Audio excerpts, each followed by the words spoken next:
Welcome to Mindset and Stone podcasts, where we dive deep into the most compelling books on the shelf. Join hosts Dave and Poppy as they uncover the stories, themes, and ideas that shape our understanding and inspire curiosity. Get ready to explore the big ideas that leave a lasting impact. Let's get started. Welcome to the Mindset and Stone podcast. Imagine waking up at age 40. Okay, setting the scene. Right. And you have your dream job. You have tenure at New York University, and you are running a globally respected neuroscience lab. I mean, on paper, you have basically won the game of life. Exactly. On paper, you're golden. But then you look in the mirror and you realize you are 20 pounds overweight, you're entirely alone, and honestly, you are just genuinely miserable. Oh, man. Yeah. Your entire existence has just been completely consumed by a microscope. So what do? Buy a sports car? Right. That's the cliche. But if you are Dr. Wendy Suzuki, you don't do that. And you don't quit your job. You actually turn your own misery into a rigorous neuroscience experiment. Which is just so fascinating. And it resulted in some of the most, compelling insights into human potential that we've seen in decades. Yeah, absolutely. And that's our mission today. We are doing a deep dive into the actual science of brain plasticity, all based on her journey, which she documented in her incredible book, Healthy Brain, Happy Life. Right. So we're talking about the actual biology of neuroplasticity, memory, intentional exercise, and stress management. Exactly. Because the goal here isn't just to learn some abstract biology, it's to equip you with the exact mechanisms to physically rewire your brain. So whether you are prepping for a massive career shift or you just feel totally stagnant in your daily routine, we are going to look at how to optimize your biological hardware. I love that. Optimizing the hardware. But before we talk about rewiring that hardware, we really need to address the massive misconception most people hold about their brains. Oh, yeah. The old fixed block of clay myth. Right. For a long time, the common belief was that your brain was basically finite. It developed during childhood, hardened by the time you reached your 20s, and from then on, you were just slowly losing neurons as you aged. Which sounds incredibly bleak, honestly. It's super bleak, and it was the prevailing dogma for decades. To understand how that was shattered, we have to look back at the 1960s. The pioneering work of Dr. Marion Diamond. She decided to test that fixed clay theory using adult rats. Okay, so what did she do? Well, she placed one group of rats in what was essentially a rodent sensory playground. We're talking large cages, toys that were swapped out daily. Basically like a rat Disney World. Exactly, rat Disney World. And they had plenty of social interaction. Then another group was kept in standard, isolated, really unstimulating cages. So I have a question here. How does playing with a new toy actually alter the physical tissue of the brain? Are we talking about just a mood shift or an actual structural change? A profound structural change. When Dr. Diamond examined the brains of the rats from the enriched environment, their cerebral cortexes were physically thicker. Wait, literally thicker? Literally. They had developed a significantly denser network of blood vessels, which, means a higher capacity for delivering oxygen and glucose to the brain. But the most crucial discovery was at the microscopic level. The dendritic branches, the intricate tree-like extensions on neurons that receive signals from other cells, they had grown vastly more complex. Okay, let's unpack this. So instead of thinking of the brain as a computer hard drive with a set amount of storage space, it's more like a muscle. Yes. It physically bulks up depending on the exact mental workouts you do. Or like a city grid. If a particular neighborhood suddenly gets a massive influx of traffic, the city physically responds by building 10-lane highways and running new power lines to that exact location. That is a highly accurate way to visualize it. The input dictates the infrastructure. So if we connect this to the bigger picture, your brain is constantly responding to how you interact with the world. Deprive it of new stimuli and connections with her. Stimulate it, and it literally expands. And we eventually saw this same phenomenon confirmed in humans. Through Dr. Eleanor Maguire's famous study of London taxicab drivers. Oh, I've heard of this. To drive a black cab in London, trainees have to undergo this grueling certification process. It's known simply as the knowledge. The knowledge is legendary. I mean, trainees spend years on mopeds learning to navigate something like 25,000 individual streets. And thousands of landmarks. Yeah, entirely from memory. They have to know the most direct route between any 2 points in the city without a map. It's insane. So Dr. McGuire saw this as the perfect natural experiment for human neuroplasticity. She actually took MRI scans of trainees before they started studying for the knowledge, and then scanned them again years later after the final exams. And what does she find? The trainees who successfully passed the exam physically grew larger posterior hippocampi. That's the specific region deep in the brain, right? Right, it's the critical hub for spatial memory and navigation. The intense daily cognitive demand of mapping London caused that exact region to bulk up. While those who failed the exam showed no such structural growth, I'm assuming. Exactly, no growth for the ones who didn't master it. So, this proves that your daily routine physically shapes your anatomy. The architecture of your brain right now is a direct reflection of the demands you placed on it over the last few years. Exactly. So if you want to change the architecture, you have to change the demands. Right. And for you listening, this means you can actively enrich your own sensory environment starting today. Oh, absolutely. How would you do that? Well, challenge yourself. Try eating a meal this week in complete darkness. Oh, that's interesting. Yeah, by completely removing your visual input, you literally force your brain to allocate more processing power to your sense of taste and smell. Or, another one, navigate a new route to work without using your GPS. That is so hard to do nowadays. I know, but it forces your brain to build new spatial pathways rather than outsourcing that labor to your smartphone. Deliberately challenging your senses like that is really the foundation of neuroplasticity. But you brought up the hippocampus earlier, and we really need to look closer at that specific structure. Yeah, the memory center. Right. The posterior hippocampus grew in those cavities because it handles spatial mapping. But the hippocampus as a whole is the undisputed star of memory formation. We only know this because of the most famous medical mystery in the history of neuroscience, right? Yep. Involving a man known for decades only as Patient HM. Henry Molaison. His story is, well, it's equal parts tragic and revolutionary. It really is. So, in the 1950s, Henry suffered from debilitating, life-threatening epilepsy. Desperate to stop the seizures, his medical team tried a really radical experimental surgery. They drilled into his skull and bilaterally removed his hippocampus, right? Yes. And the surrounding tissue. They scooped it out from both the left and right hemispheres of his brain. Just scooped it out. That is wild to think about today. It's crazy. But the operation actually successfully cured his severe epilepsy. Okay, but at what cost? Right. The side effect changed our understanding of the human mind forever. Henry completely lost the ability to form new declarative memories. Declarative memories being like the conscious facts and events of your life. Exactly. If you introduced yourself to Henry, had a great conversation, and then left the room for 5 minutes, he would have zero recollection of you when you returned. Wow. His brain could no longer hit the save button on his daily experiences. But, and this is the fascinating part, his childhood memories, everything that happened before the surgery, were completely intact. Yeah. And his IQ didn't drop.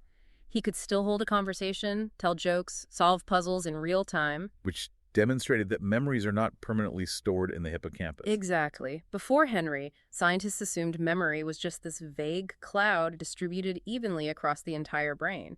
Henry's condition proved the hippocampus is the essential printing press for new memories. The printing press, I like that. It holds on to the new information temporarily, and over time, it distributes those memories to the outer layers of the brain, the cortex, for long-term storage. And the plot actually thickens with Henry, because a researcher named Dr. Brenda Milner ran an experiment where she asked him to trace a star on a piece of paper. Oh, right, the mirror tracing. Yeah. He could only see his hand and the paper through a mirror. It is a very frustrating, difficult motor skill. But over a few days, Henry got incredibly good at it. Even though he didn't remember doing it. Exactly. Every single time Dr. Milner handed him the pencil, he claimed he had never done the task before in his life. But his hands remembered what his conscious mind could not. That is just mind-blowing, and that revealed that motor skills and physical habits rely on entirely different neural circuitry, like the basal ganglia and the cerebellum. Right, bypassing the hippocampus entirely. And later on, Dr. Suzuki actually contributed to this lineage of research herself. She mapped out how the cortical areas directly surrounding the hippocampus act as critical gateways, filtering and organizing the information before it ever reaches the hippocampus to be saved. Okay, wait. Let's pause for a second. Henry had parts of his brain physically scooped out in the 50s, and London cabbies spend 4 years memorizing streets. But I'm just sitting at a desk all day trying to keep up with my workload. So, what does this all mean for you listening right now? If you aren't having brain surgery, why does understanding the exact anatomy of the hippocampus actually matter for your daily life? How does it help me remember my boss's instructions tomorrow or recall a client's name at a networking event? That is the million-dollar question. And the answer is because the hippocampus doesn't work in isolation. Sitting right next to it, sharing a really dense web of neural connections, is the amygdala. The amygdala, that's the emotion center, right? Exactly. It's your brain's emotional processing center. It acts as an alarm system. When you experience a spike in emotion, whether it's intense fear, deep anger, or profound joy, the amygdala activates. And it sends a signal. Yes, a surging signal straight to the hippocampus, essentially shouting, "Hey! This moment is critical for our survival or well-being. Save this file permanently." Oh, wow. So that explains why you can remember the exact layout of the room, the temperature, the clothes you were wearing during a highly traumatic or highly joyful event. Yes. But you have absolutely no idea what you ate for lunch 3 days ago because there was no emotional anchor for the lunch. So the amygdala never told the hippocampus to care about it. Precisely. You can reverse engineer this biological quirk to your advantage. Okay, how? When you need to remember a critical piece of information, do not just repeat it monotonously. Deliberately attach a strong emotional anchor to it. So if I meet a new client named Arthur, I shouldn't just keep repeating Arthur, Arthur, Arthur in my head. Exactly. Silently connect his face to a vivid, bizarre, or hilarious emotional image. Maybe imagine him wearing King Arthur's armor, swinging a giant sword in your conference room. That's hilarious.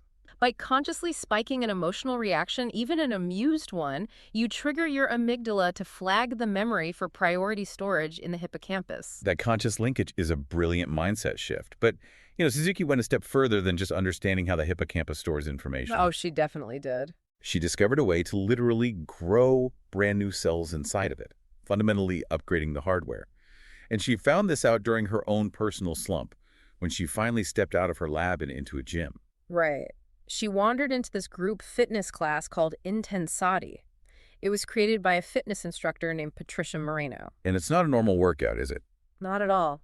It's a unique protocol that combines high-intensity aerobic movements like martial arts, kickboxing, yoga, with vocalized positive affirmations. Oh, interesting. So what does that look like? Well, instead of just doing a punch combination in silence, the entire class is shouting phrases like, "I am strong," or "I am powerful," in rhythm with their movements. I can imagine, as a serious academic, Suzuki probably thought the shouting was a bit ridiculous at first. She totally did. But by the end of the class, she felt this overwhelming sense of clarity and empowerment. And because she is a neuroscientist, she didn't just enjoy the feeling, she started pulling apart the underlying biology. She asked the question, how does moving my legs and shouting actually reach my brain cells?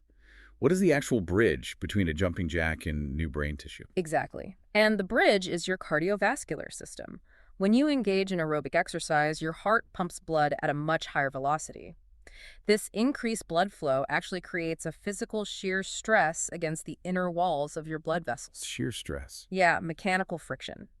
And that friction signals your body to release various growth factors, which travel up to the brain and cross the blood-brain barrier. So the physical friction of the blood moving faster is the trigger. That is incredible. It's a mechanical cascade. Once those factors enter the brain, they trigger angiogenesis. Which is the growth of new blood vessels, right? Yes. But more importantly, they stimulate the release of BDNF. Brain-derived neurotrophic factor. Yes. Think of BDNF as a master building contractor for your brain. It reinforces existing neural pathways and promotes neurogenesis. The literal birth of brand new brain cells. Exactly. And this neurogenesis happens specifically in the dentate gyrus, which is a subregion of the hippocampus. Let's pause on that, because the idea that adult humans can generate brand new brain cells was considered biological heresy not that long ago. Totally. We are talking about bathing a brain in growth factors and building fresh hardware to increase cognitive capacity. Here's where it gets really interesting. Exercise isn't just about cardio health or shrinking your waistline. You are literally getting a neurological upgrade. You're making yourself smarter. Suzuki was so fascinated by this that she brought the concept directly to her NYU students. She created a completely new undergraduate course titled, "Can Exercise Change Your Brain?" And she didn't just teach the theory, right? Nope. She went out, got certified as an Intensati instructor herself, and physically led her students through an aerobic affirmation shouting workout right there in the classroom before delivering her complex neuroscience lectures. I love that. She turned her own class into a controlled study. She did. She compared the cognitive performance of her exercising students to a control group taking a standard seated class. And the data showed that just one intentional exercise session a week significantly improved the students' cognitive processing speeds. Just one session. Just one. Their brains became measurably faster at processing and reacting to information. Wow. But the key word there is intentional exercise, right? Because this raises an important question. It's not just the physical movement, it's the mind-body connection. Precisely. Jogging on a treadmill while passively watching television is good for your heart, but it doesn't fully optimize the brain. By making the exercise both aerobic and mental, creating that powerful positive feedback loop, you force the brain to wire a state of physical intensity to a positive cognitive framework. This means for the listener, you can build a daily habit of intentional exercise right now. Choose a positive affirmation today, something deeply relevant to your goals, like, I am unstoppable, or I am focused. And as you wait for your coffee to brew or your shower to warm up, just do a 4-minute burst of deep knee squats or jumping jacks and repeat that phrase out loud with every repetition. It sounds silly, but it works. You are systematically triggering BDNF while wiring in psychological resilience. And man, you need that resilience. Because that short burst of intentional exercise also acts as a biological shield against the modern world's ultimate brain killer. Oh, you're talking about chronic stress. Exactly. Chronic stress. Now, a mild acute stress response is natural, right? It keeps you alert during a presentation or helps you hit the brakes when someone cuts you off in traffic. All right, that's good stress. But modern life traps us in a state of chronic stress. Endless emails, financial anxiety, toxic environments. And chronic stress means your system is constantly flooded with cortisol. Over time, toxic levels of cortisol literally prune the dendritic branches in your hippocampus. Wait, it prunes them, like cuts them away. Yes. It causes your memory centers to physically shrink. It is basically a neurotoxin when left unchecked. That is terrifying. It is. And not only does it shrink the hippocampus, but a flood of cortisol shifts your brain's processing power away from the prefrontal cortex. And the prefrontal cortex is located right behind your forehead, right? The air traffic controller of the brain. Exactly. It manages executive function, emotional regulation, creative problem solving. When you are chronically stressed, the air traffic controller basically goes offline, and you default to panicked survival mode impulses handled by the primitive parts of the brain. You entirely lose the capacity for divergent thinking. Divergent thinking, meaning the ability to generate multiple creative solutions to a single problem, rather than just reacting. Yes. Okay, but let's be real for a second. If my inbox has 500 unread emails and my boss is breathing down my neck, is a 4-minute jumping jack session really going to save my brain from that avalanche of stress? Is that just a drop in the ocean? I get the skepticism, but it acts as a physiological circuit breaker. You cannot always control the external demands of your job, but you can control the biological loop running inside your head. Doing something physically demanding for just 4 minutes interrupts the stress response. So it forces your autonomic nervous system to reset. Yes, it pulls you out of that psychological rumination cycle. As your heart rate comes back down, the cortisol levels drop, and the prefrontal cortex, your air traffic controller, comes back online. Okay, I see. You interrupt the stress response, which gives your brain the biochemical clearance to actually solve the problem instead of just panicking about it. And you can actively strengthen that air traffic controller with a specific divergent thinking drill. Here is a framework for you listening. Pick an everyday object on your desk right now. A stapler, a paperclip, a coffee mug. Okay, let's say a coffee mug. Set a timer for 4 minutes and force yourself to brainstorm 4 entirely new, unrelated uses for it. That coffee mug becomes a makeshift acoustic amplifier for your phone or a soil scoop for a potted plant. Oh, that's good. By forcing your brain out of a rut and seeing new utility in familiar objects, you literally spark creative neural pathways. That cognitive flexibility is so crucial. But while you were repairing the damage of stress, you also need to nurture your brain's reward system. Right. Because when we feel overwhelmed, we instinctively try to stimulate our reward centers with, junk food, alcohol. Those provide a fast, cheap dopamine spike, but they inevitably result in a crash that leaves us feeling way more depleted. But Dr. Suzuki found a much more sustainable way to trigger the reward system during her transformation, didn't she? She did. She started teaching a free weekly exercise class open to the public in New York City. She basically engaged in altruism. Altruism as a brain hack. Exactly. If you want to instantly flood your brain with a powerful, long-lasting cocktail of feel-good neurotransmitters without relying on food or screens, perform a micro-act of altruism today. So, like, pay the toll for the car behind you. Yes. Tape a few quarters to a vending machine or a playground for a kid to find. Write a genuine thank you text to a colleague. The neurological reward generated by altruism creates a deep sense of social connection. And from an evolutionary standpoint, social connection signals safety to the brain, which directly counteracts those isolation and danger signals generated by chronic stress. Exactly. It's an instant rewiring. However, having all of these tools, the emotional anchors, the intentional exercise, the altruism, it's completely useless if you don't systematically weave them into your day. Which brings us to the ultimate mechanism of implementation, habit stacking. Right. You don't overhaul your brain by trying to change your entire life on a random Tuesday. You build new neural pathways by anchoring them to existing fully paved roads. Give an example of that. So if you want to implement the 4-minute intentional exercise or a meditation practice, tie it to a daily anchor that happens every single day without fail. Like the moment you finish your morning coffee, the physical action of placing that empty cup in the sink is your trigger. That's your cue to begin your squats and affirmations. Oh, I love that. By stacking the new habit onto the existing anchor, you totally bypass the friction of needing willpower. You are actively designing an environment that dictates the physical molding of your brain. We have covered a massive amount of biological ground today. So let's recap. The overarching truth here is that the adult brain is entirely malleable. Entirely. You are not stuck with the hardware you currently have.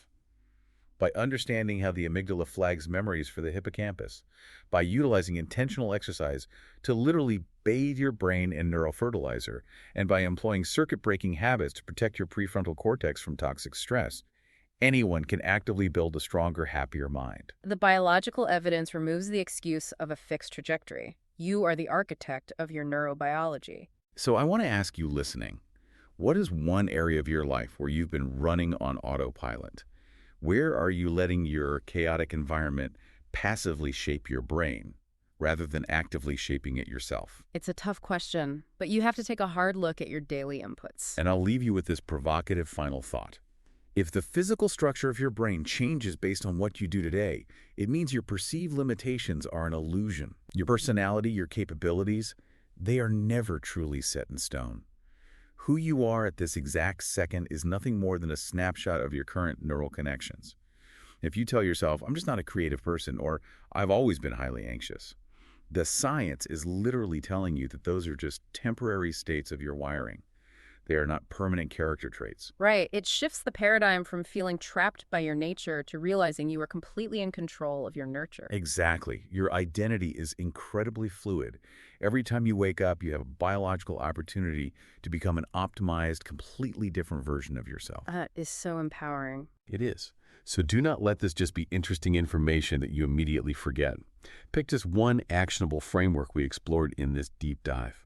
Whether it's the altruism hack, eating tonight's dinner in complete darkness, or habit stacking a 4-minute intentional exercise onto your evening routine, do it before your head hits the pillow tonight. Remember, your brain is listening to what you do next. We hope you're leaving with fresh insights and a spark of inspiration.